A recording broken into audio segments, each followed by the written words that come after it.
Hello friends, welcome to the new episode of my channel. আমি অর্পণ। আজকে ভিডিওটা খুব ইন্টারেস্টিং একটা ভিডিও হতে চলেছে, তাই কেউ ভিডিওটা স্কিপ না করে প্রথম থেকে শেষ অবধি দেখতে থাকো বন্ধুরা। প্রশ্নটা হচ্ছে, দাদাগিরি একটা অনেক পুরনো রিয়েলিটি শো, যেটা এতটা পপুলার, যেটা এখানকার বাঙালি তো বটেই, পশ্চিমবাংলার বাঙালি তো বটেই, এছাড়া বাংলাদেশ থেকে শুরু করে অন্যান্য কান্ট্রিতে যারা যারা প্রবাসী বাঙালিরা রয়েছেন, তারা সবাই কিন্তু এই রিয়েলিটি শোটা দাদাগিরিটা ফলো করেন, তারা দেখেন নিয়মিত এবং চিরকাল তারা অ্যাকচুয়ালি সৌরভ গাঙ্গুলিকেই দাদা হিসাবে ভেবে রেখেছেন বা তাদের একটা আইকন। হ্যাঁ, দাদাগিরি মানেই সৌরভ গাঙ্গুলি, এরকম একটা হয়ে গিয়েছে। হ্যাঁ, মাঝখানে একবার আমাদের মহাগুরু, আমাদের লেজেন্ড মিঠুন চক্রবর্তী একবার একটা সিজনে প্রবাবলি করেছিল, বাট হ্যাঁ, বেশিরভাগ পুরো দাদাগিরি বলতে যাকে বোঝানো হয়, যিনি হোস্ট করে থাকেন এই সিজনের আগে পর্যন্ত, তার নাম ওয়ান অ্যান্ড অনলি আমাদের মহারাজ, আমাদের প্রিন্স অফ ক্যালকাটা, আমাদের former Indian cricket team captain Sourav Ganguly. তার নামটাই ভেসে ওঠে দাদাগিরি নামটা শুনলেই। কিন্তু এই বছর ইন্টারেস্টিংলি সেটা চেঞ্জ হচ্ছে, অর্থাৎ 2026-এ এই বছর দাদাগিরি হোস্ট করতে দেখা যাবে আমাদের টলিউড মেগাস্টার দেবদাকে। ইয়েস, এবারে যে বড় প্রশ্ন, যে দেবদা কি সৌরভ গাঙ্গুলির জায়গাটা নিতে পারবে? সৌরভ গাঙ্গুলির সেই ফাঁকটা দেবদা কি পূরণ করতে পারবেন? কিংবা সৌরভ গাঙ্গুলির মতো ওই রকম লেভেলের একজন হোস্ট, ওই রকম লেভেলের একজন অ্যাঙ্কার, ওই রকম লেভেলের একজন ইন্টেলিজেন্ট পার্সন, স্মার্ট, দেবদা কি ওই রকম পোর্ট্রে করতে পারবেন, নাকি দেবদা সৌরভ গাঙ্গুলির থেকেও জনপ্রিয়তা অর্জন করবে দর্শকদের কাছ থেকে? সেটা দেখার জন্য তো আমাদের দেখতে হবে দাদাগিরি। কিন্তু তার আগে যে প্রোমো শুট হয়েছে, দাদাগিরি যেটা অ্যাড দেখাচ্ছে, সেটা কিন্তু দুর্দান্ত রেসপন্স পেয়েছে। দেবদার ফ্যান ফলোয়িং কম না, আমি কম্পেয়ার করছি না সৌরভ গাঙ্গুলির সাথে দেবদার।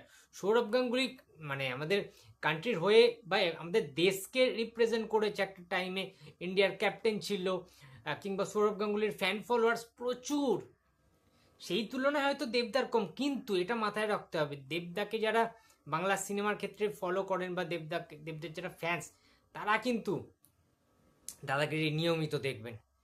যারা দেবদাকে হাতথপ মনে করেন, যারা দেবদাকে যারা আইকন ভাবেন, হ্যাঁ, দেবদার যারা প্রচুর যারা ভক্ত রয়েছে, হ্যাঁ, তারা প্রত্যেকে কিন্তু দাদাগিরিকে কিন্তু মিস করবে না। টেলিভিশনের পর্দায় প্রত্যেক দিন 9টা কি 9:30টার সময় তারা কিন্তু রিমোটটা চালিয়ে কিন্তু, সুতরাং টিভি দেখা যে বন্ধ হয়ে গেছিল, আমি যেটা বারবার বলতে চাইছি একটা কথা, যে দেখো আমাদের ফোন হাতে আসার পর থেকে না, টেলিভিশনটা কিন্তু প্রায় বন্ধই হয়ে গেছে বাড়িতে। এখন ওয়ার্ল্ড কাপ চলছে, অনেকে মোবাইলের মধ্যে ওয়ার্ল্ড কাপ দেখছে, অনেকে টেলিভিশনের সেই চ্যানেলগুলো নিয়ে দেন আমরা বিশ্বকাপ দেখছি, ফুটবল বিশ্বকাপ চলছে। বাট টিভিতে সিনেমা দেখার সেই চল কিন্তু উঠেই গেছে, কিন্তু সিরিয়াল দেখার চলটা এখনো অবধি টিভিতে রয়েছে। আমাদের যারা বাড়িতে মা মাসিরা রয়েছে, পিসিরা রয়েছে, তারা প্রত্যেকে সিরিয়াল দেখে, সিনেমা দেখার সেই চলটা কিন্তু প্রায় উঠে যাচ্ছে। কিন্তু দেবদার জন্য, দেবদার ফ্যানরা দাদাগিরিটা কেউ মিস করবে না বস।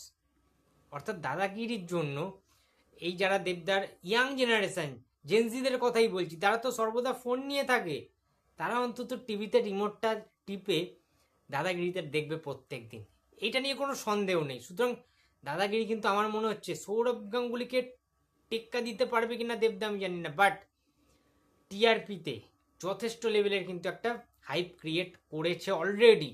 সুতরাং দেবদার দাদাগিরি কিন্তু ফ্লপ যাবে না বস, আমি মন থেকে বলছি। দেবদার দাদাগিরি আমার যতদূর প্রেডিকশান, হিউজ কিন্তু রেসপন্স পাবে অডিয়েন্সের, পাবলিকদের।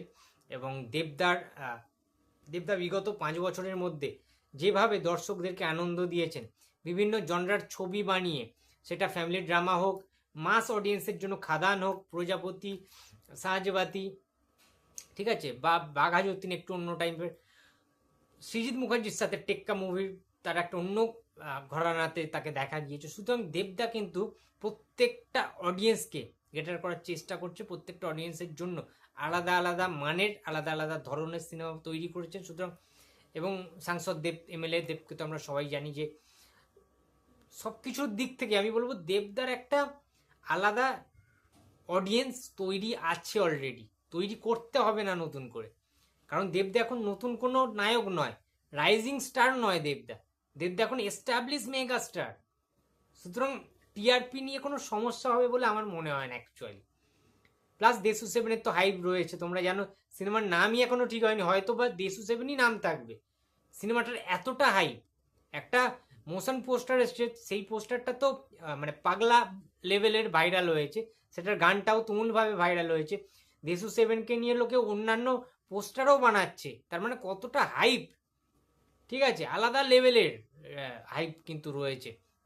সুতরাং দেবদার আলাদা লেভেলের এখন পিক টাইম চলছে, দেবদার এখন প্রাইম টাইম। সুতরাং দেবদা যেখানেই হাত দেবে সেটাই শোনা, আসল মোদ্দা কথা হচ্ছে এটা। সুতরাং দাদাগিরিটাও খুব ভালো রকমের কিন্তু চলবে বলে আমার অন্তত বিশ্বাস, এবং দাদাগিরি যদি ভালো রেসপন্স পায় নেক্সট সিজনেও কিন্তু দেবদাকে আমরা দেখতে চলেছি, যদি না পাবলিক বয়কট করে কোনো কারণে, পার্টিগত পলিটিক্যাল কোনো কারণে যদি দেবদাকে বয়কট না করে, আমি জানি যে দেবদার ফাটিয়ে দেবে দাদাগিরিতে।